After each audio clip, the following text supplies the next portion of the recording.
Man, woman, this is the name of your body. This is not who you are. These are all labels. You could say they are name tags. American, British, Hindu, Muslim, etc. These are labels, and some people identify themselves so intensely with these labels that they are willing to die. Die for these labels. People die for their country. And you know what is happening in the name of religion. People don't want to know about religion anymore. But it's not religion that's diseased. It's human beings. They identify themselves with religions, resort to terrorism. They not only die for their religion, but they also kill others. Mind you, these are just name tags. This is not who you are. So you are like that madman in the lunatic asylum who doesn't know himself. And in order to know yourself, you don't even need to go into any book of scripture. You can go into the book of life and find out. There are a lot of things in life that can teach you. Now, in life, there is a state which is referred to as death. Now, whenever anybody dies, what do we say? You know, so-and-so, my neighbor, he departed from this world at 10 o'clock this morning. I'm sorry to tell you, I know we had a dinner appointment together. I cannot come because I have to pay my respects to him. What? You're just telling me that he departed from this world, right? And you're saying that you're going to pay your respects to him. So are you also going to leave this world? That is, die? Oh, no. I'm not going to die. In fact, I don't even know where he's gone. I'm going to pay my last respects to his body. Oh, I see. That means you are now differentiating between that which you are going to pay your respects to and that which left the body. That means there are two things, right?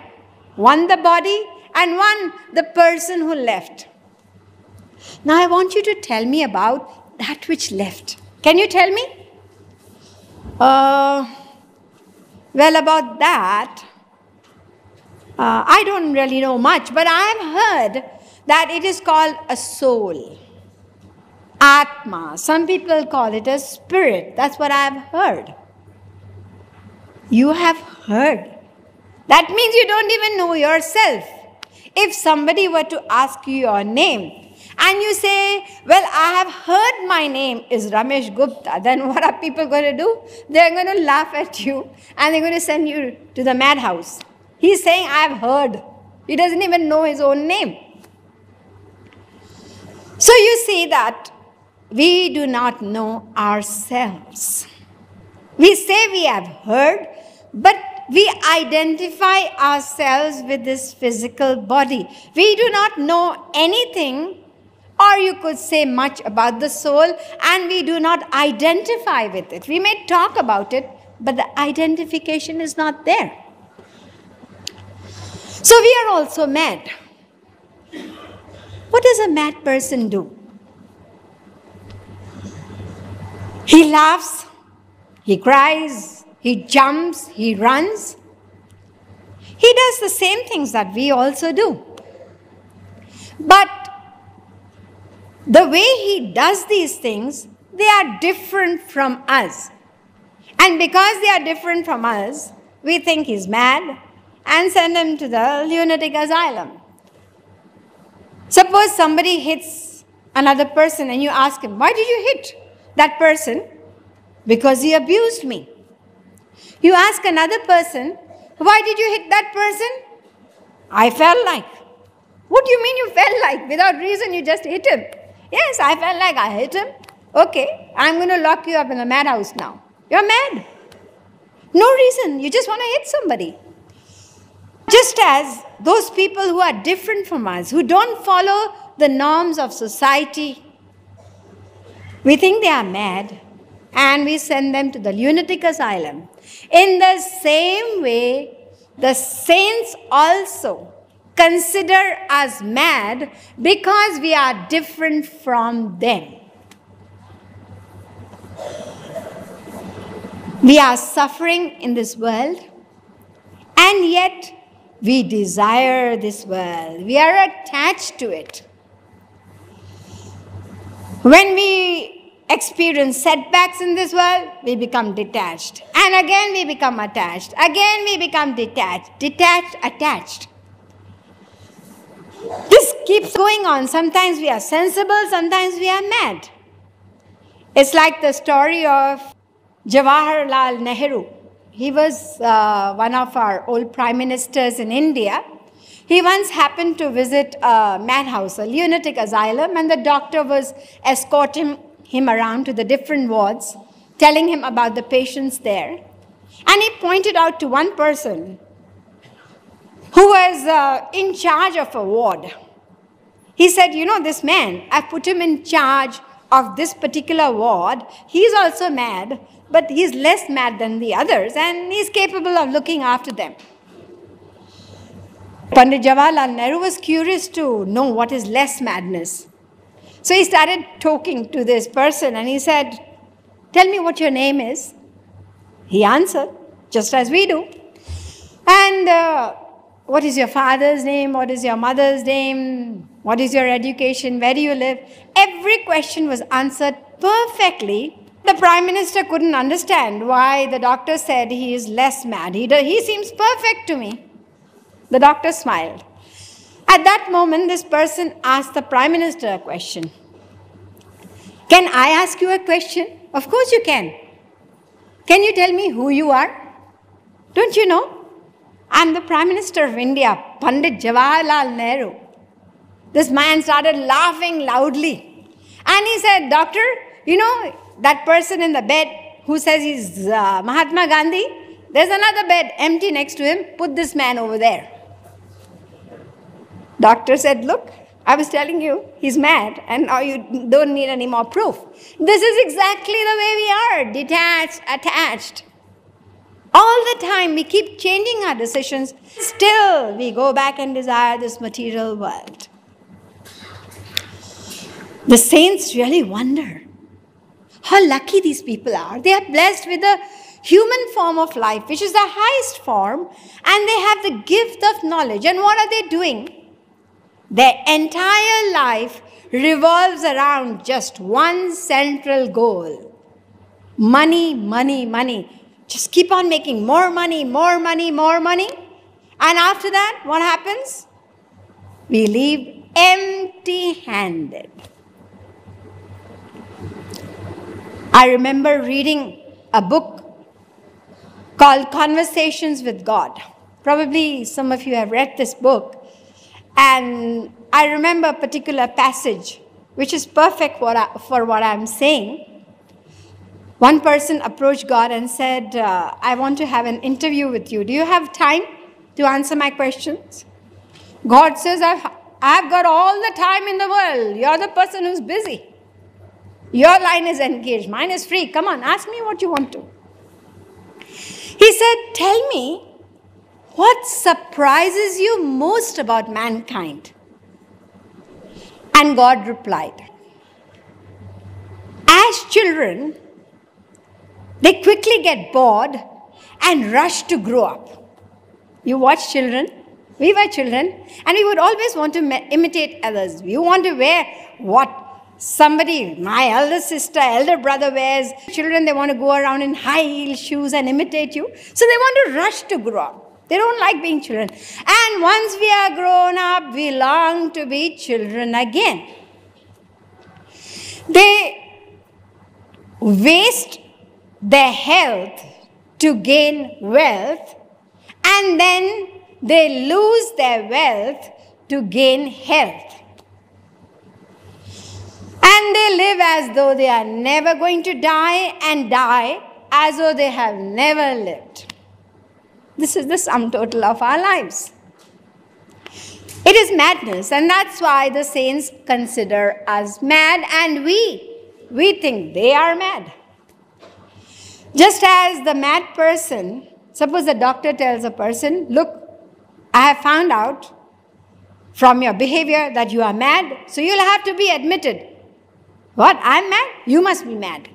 He calls the doctor mad. In the same way, we never admit that we are mad. We say, look, I'm not in a lunatic asylum. How can you call me mad? Who says you're not? We are all in a lunatic asylum. What is this world? This whole world is a lunatic asylum made by God for us. You can call it a prison house, you can call it a lunatic asylum. And those who do not know themselves, they remain in this madhouse for treatment. Just as we also, in the material world, those people whom we consider mad, we've got special hospitals or lunatic asylums for them. In the same way, God has also made this huge, big, lunatic asylum for us. And we are all here because we are mad and we need to be treated and cured of our madness. Those of us who get treated, we are liberated from this madhouse and we attain that divine abode and experience supreme bliss. Just as we have medical doctors to treat insane people, in the same way God also sends spiritual doctors to treat us. They are called saints, godmen, or Mahatmas. Now they come to treat us and they tell us what medicine can rid us of our madness. But our madness is so acute. It's not a madness of just this life. It's a madness of countless lives. Therefore, whatever medicine they are prescribing to us, it takes so long to work. Whereas the mad person in the lunatic asylum, the one whom we think is mad, he's been mad for a couple of months or a couple of years and he gets treated. Now, those of us who are less mad, we listen to the saints, we accept what they say and surrender to them. Those who surrender are cured and are liberated from this lunatic asylum. But those whose madness is extreme, they are not willing to accept that they are mad and they try to get rid of these saints who have come to cure them. So we are all mad, not only the person in the lunatic asylum, but all of us who are in this great, big lunatic asylum made by God. Now I know that whenever anybody is called mad, they become mad with anger. So don't worry, we can get some consolation once we know that not only we, the saints, call us mad, but do you know even they are mad? In fact, at least our madness is curable. Their madness is incurable. The great saint Ramakrishna Paramhans, who is the guru of Swami Vivekananda, a lot of people know Swami Vivekananda more, especially in the West. You know what he said? He said, my friends, this whole world is a lunatic asylum. Some are mad after worldly love, some after name and fame, and some after money. In this lunatic asylum, I am also mad. I am mad after God. You are mad after money, and I am mad after God. You are mad, and so am I, but my madness is after all the best. Their madness is a divine intoxication. Let me relate to you an episode in Sri Maharajji's life. This happened long, long ago. He happened to be giving lectures in a small little town named Raigad in Madhya Pradesh. In this little town, there was a very, very rich man. In fact, he literally owned half the town. Now, this rich man, his name was Karodimal. What a name, perfect name. He owned millions. So this man, it was a custom with him that any dignitary, any saint who came to town, it was like a feather in his cap. He would always invite them, make them sign on his register, and then he would show it around. Look, all pride, because a lot of rich men, they don't consider themselves less than God. The moment he came to know that Sri Maharaji is here to give lectures, he invited him to come to his house. Please come and bless my little house. Sri Maharaji said, I am your guest and you are my host.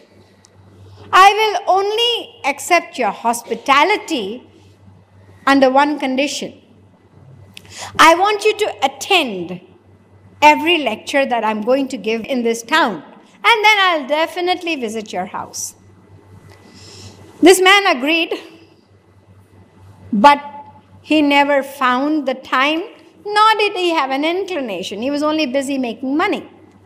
So he did not attend the lecture even one day, and when it happened to be the last day, he became desperate. How come this saint is going to leave town? He's not come to my house.